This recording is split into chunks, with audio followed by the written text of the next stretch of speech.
enemies summoning. We have the chance to hit first. Guide us to victory. My enemy knocked out my shield. This is my duty.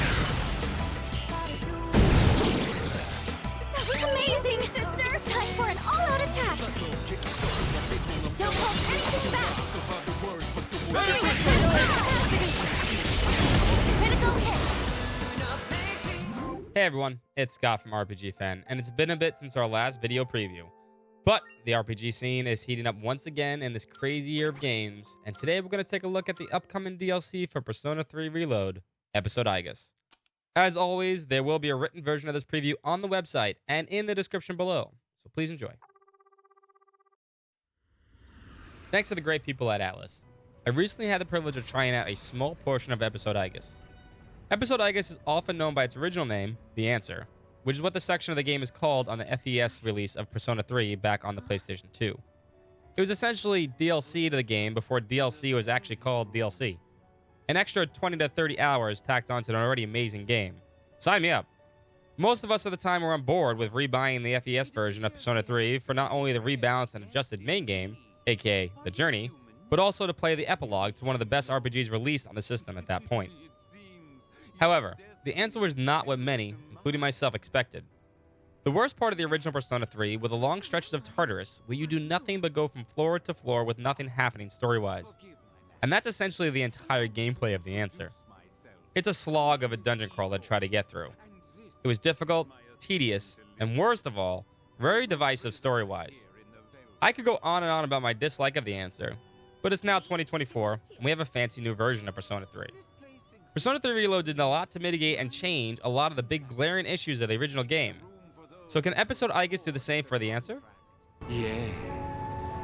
In awakening to the power of the wild card, you are now bound to a contract. Henceforth, you shall be our guest in the Velvet Room. So the demo we got to play consisted of the opening sections of the DLC, which included the first story segment and the subsequent first door of the Abyss of Time, which led up to the first boss. So there was only a little bit to play, but enough to get a sense of the direction they were going with this. As always, I will refrain from spoiling story segments as much as possible in this preview. Still, for the most part, the opening story section is an almost one-to-one recreation of the original, including the fight between Metis and Aigis, and a new version of the animated cutscene that plays after this fight.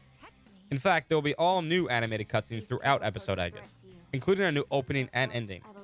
After this, Aigis becomes the de facto main character for the DLC, with all the powers the MC had in the original game, and thus begins the descent into the Abyss of Time. I have no choice. I can't let you interfere. It's for your own good.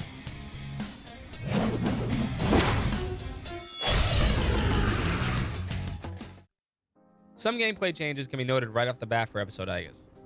For one, the Twilight Clock is back from the base game, which was a new addition to Reload. So to heal, you'll need to collect those Twilight Shards to use the clock, and to open the Twilight Chest in the Abyss. Thankfully, they seem to be more plentiful than they did in the base game. The UI now also has an Aigis style to it, which is really cool to see. Atlas really has become savants at creating amazing UIs in their games as of late.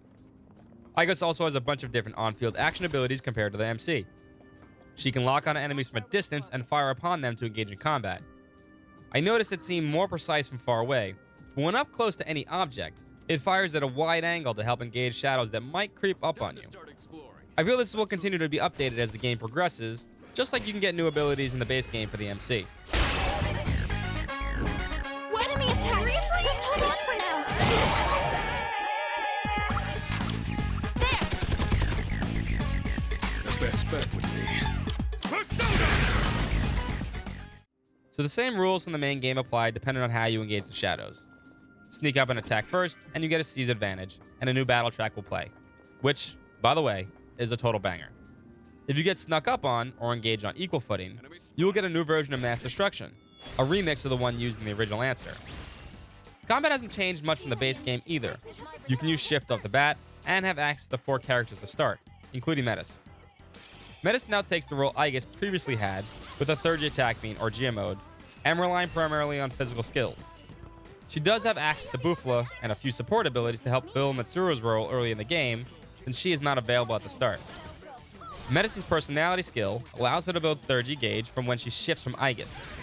As for Aigis, she now has the power of the wild card and commands multiple personas, taking over the role MC used to fill in the main game.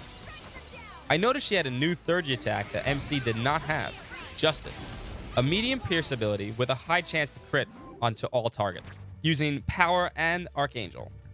So there's a good chance she will have more.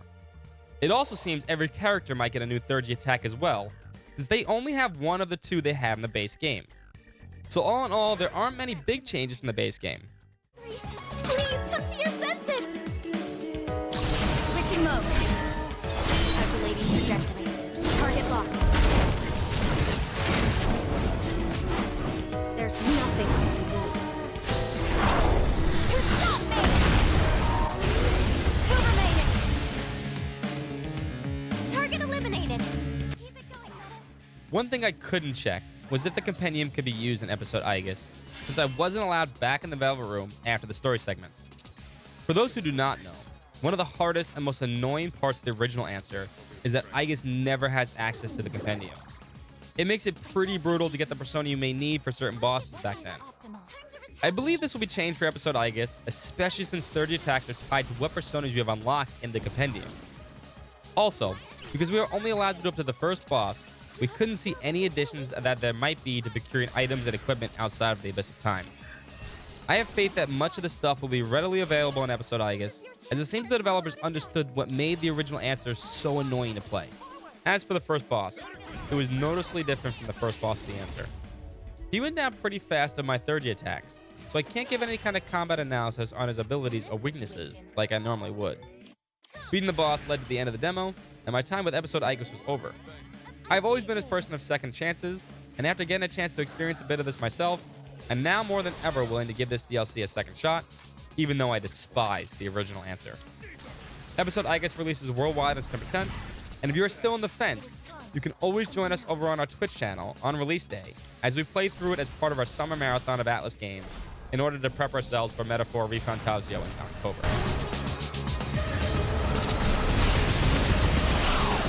Amazing! It's time for an all-out attack! Don't hold anything back! And that's all I have for you for this preview. As always, if you can give this video a like, a comment, and a follow, it helps this channel out immensely. I'd also like to thank you for all the support this channel has been getting these last few months. And we are always looking for ways to put out fresh videos, even if they aren't just previews and reviews. Definitely look forward to the next coming months for some awesome videos. And as always, have a great night, and I'll see you in the next one.